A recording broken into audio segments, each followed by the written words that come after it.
clam farmers. And so we don't know if there's a correlation or not, but that, it's a coincidence for sure. Yeah.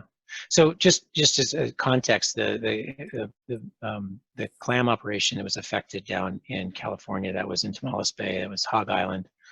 And down there, they were taking sea clams and outplanting them in bags on the beach in gravel. So bags containing gravel and sea clams. And what would happen in that case is the green crab megalopay and early juveniles would recruit into the bags, grow up within the bags to the point where they couldn't escape the bags. The green crab would actually grow inside the bag to the point where they could no longer get out of the mesh. And then they would, of course, eat everything within the bag. And so Hog Island, they would go and retrieve their clam bags, and it would just be one big, fat, happy crab and no clams. And that they had that problem, I think, for a couple of seasons, but they were able to shift some of their practices, outplant at a larger size, and maybe shift the timing a little bit. And that seemed to, from what I understand, they haven't had a problem since. I think here in Willapa Bay, the concern, of course, is if you have natural set of clams on a beach, there is no protection from those small clams. And green crab are extremely effective predators on small clams, so newly settled clams. And that's well documented on the East Coast. It's well documented in Europe, where the crabs are native and they are an effective top-down pressure on clam populations there. So yeah, I mean, I think it's certainly conceivable that's happening, and document. It would be something that could be. Think about like the types of crabs that you might typically see on a clam bed. Green crab just have a claw morphology that's just well suited for crushing small clams.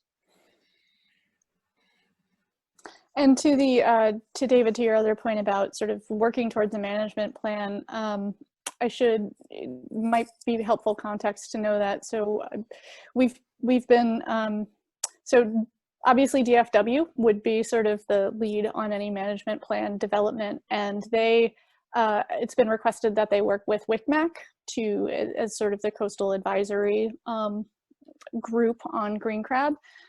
To my understanding, the green crab is likely to be on the agenda soon for a WCMAC meeting, and so I think that will be the venue through which any sort of regulatory or management actions are pursued.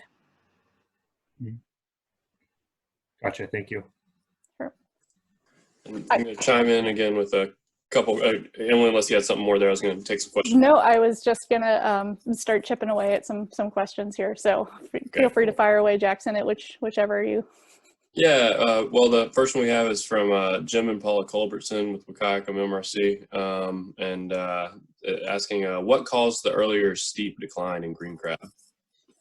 Yeah, good question. I think I mentioned something along the lines of it's not possible to ever attribute a quote failed invasion to a single cause, because it's rarely one thing that means an invasive can't establish or disappears. It's usually a suite of inhospitable factors.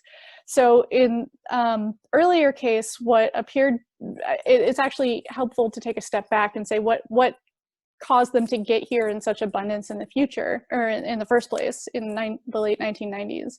And that's largely attributed to the northward currents during the last really, really strong El Nino events that were 97, 98. So prior to 2015, 2016, those were the sort of largest, highest El Nino indices on record. And so those conditions create strong northward currents that keep larvae pushed up against the shore, and also provide a food source at the right developmental time for green crab. So it's sort of this like perfect storm of conditions that favors spread of populations from the south. So that was the sort of conveyor belt that delivered green crab to the coast in the first place.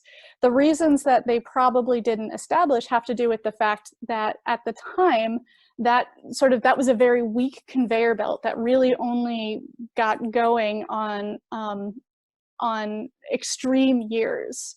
And so there weren't huge populations. The populations at that time in Oregon weren't as big, so the green crab had to come from really, really far south, so they needed really, really strong El Nino indices. And so because the oceanography within the estuaries, because those estuaries are so shallow, it seems that these populations aren't self-sustaining at the moment, or at least not the way they were spatially arranged during the early 2000s. And so the larvae just didn't contribute to increasing the population. They got swept out of Willapa and graze. Now it seems, you know, possible that the populations that are large enough to provide an input of larvae to our coast are closer to us, meaning we don't need as extreme years. And when we do have, you know, extreme years like 2015, 2016, we're likely to see bigger impacts. I hope that helps answer that question. Thanks, Emily. Next one is from Kim Patton again. Does trapping favor adult male crabs? And if so, does it provide a reliable indicator by itself? One mature female could have tenfold more long-term impact than a male, question mark, or hundreds of young crabs. Yeah, great question. And trapping for green crab, as with a lot of crab species, does tend to favor adult males. You know, these are the most aggressive individuals of the species and the largest and best able to take on the risk of entering a trap to compete for food. So they are, by and large, you know, the majority of what we catch, you know, sometimes at ratios of you know, 10 to 1 or so, depending on the time of year. Season can change with seasonality as well.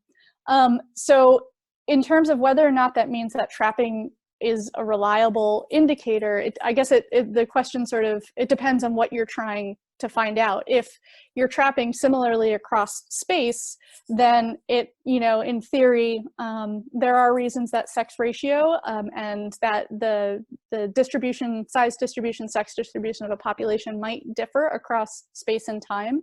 But in general, if you're trapping similarly across space, even if you're only trapping a portion of the population, it may serve as at least a rough approximation for relative differences in relative abundances across space.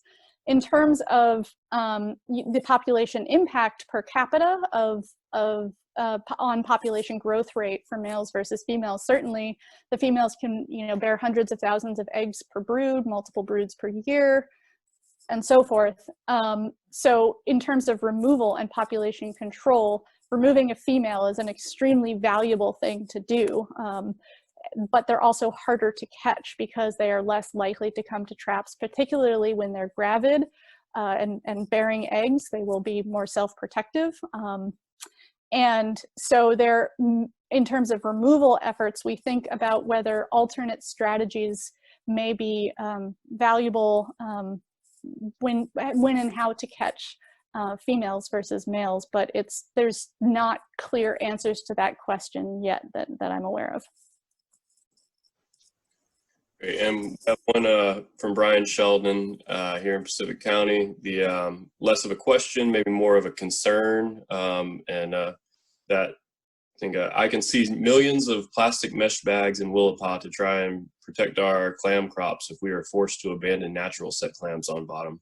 We've had some large area crashes on clam populations in the South Bay and are trying to understand what's been causing that. So both the cascading next step concern for plastics in the bay, but then I think wonder if y'all have any insights on you know, if there is any connection with the clam populations crashing in the South Bay.